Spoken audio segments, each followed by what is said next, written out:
Hello, I'm Richard Winters, and today I want to talk to you about neck reining, the idea of how to properly neck rein a horse left and right once our horse is advanced to the point that they're in a bridle bit, they're out of the snaffle bit, the lateral type mechanism, we have them in a leverage bit, and we're wanting to ride them one-handed. There's some things we want to avoid, and there's some techniques that we can use that are going to help our horse get better. The main concept I want you to understand today is that neck reining can never be anything more than a suggestion. If we are enforcing neck reining with more neck reining, we're probably putting our horse out of position. I'm riding this mare today in a traditional Spanish style bridle bit with Rommel reins, teaching her to neck rein. She's just 5 years old, and this is a new concept to her.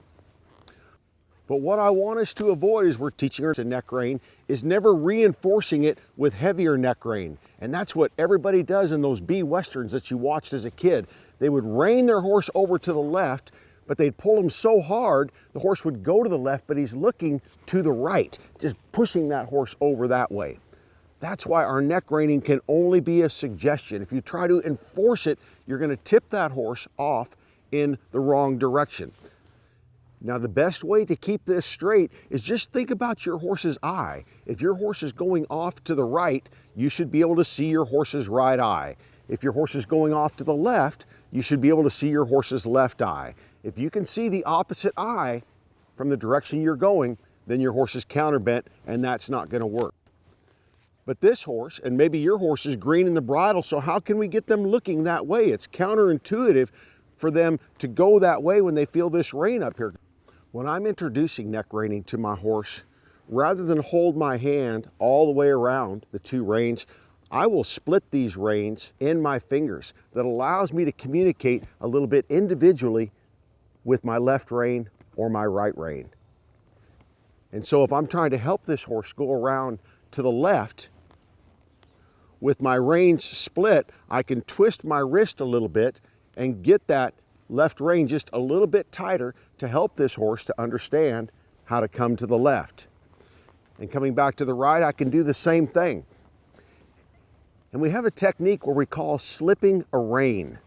As I come around to the right, watch how I can shorten up on my reins and put this bubble in here. I've just slipped that right rein, and now I have it a little bit shorter than my left, so I can really help this horse understand how to come to the right. I'm going to go back the other way and slip my opposite rein. You see that bubble that I put in there?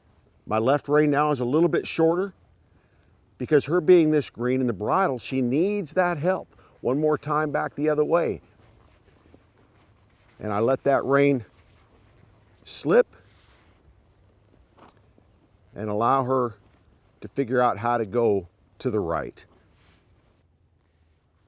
If I neck rein her hard off in the opposite direction, her nose is going to tip off, and we're not going to like that.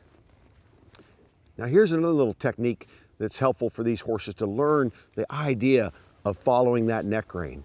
Because again, think how counterintuitive that is for them to go to the right when they feel that left rein.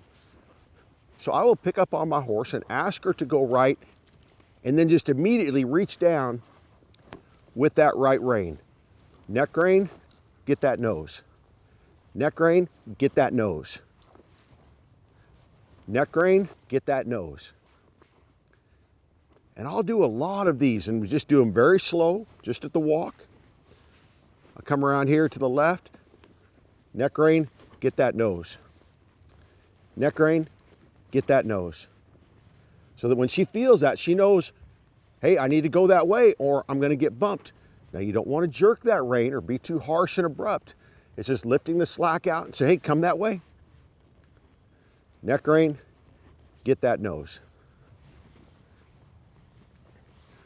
Come back to the right, slip that rein. There's that bubble again. I'll come back to the left, slip that rein.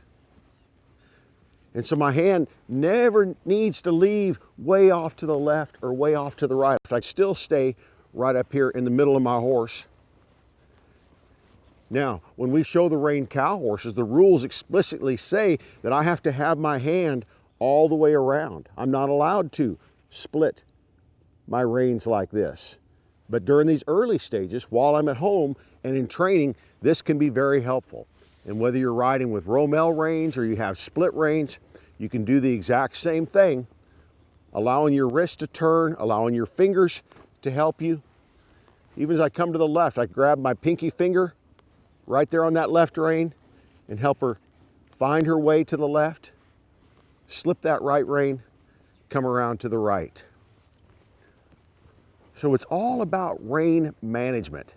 They can get this figured out and they can get really good at neck reining, but you have to have a plan how you're going to get from point A to point B. It's a noble goal to eventually be able to ride your horse one-handed, to get away from the two-handed, all-exclusive lateral work. But you have to have a plan on how you're going to get there.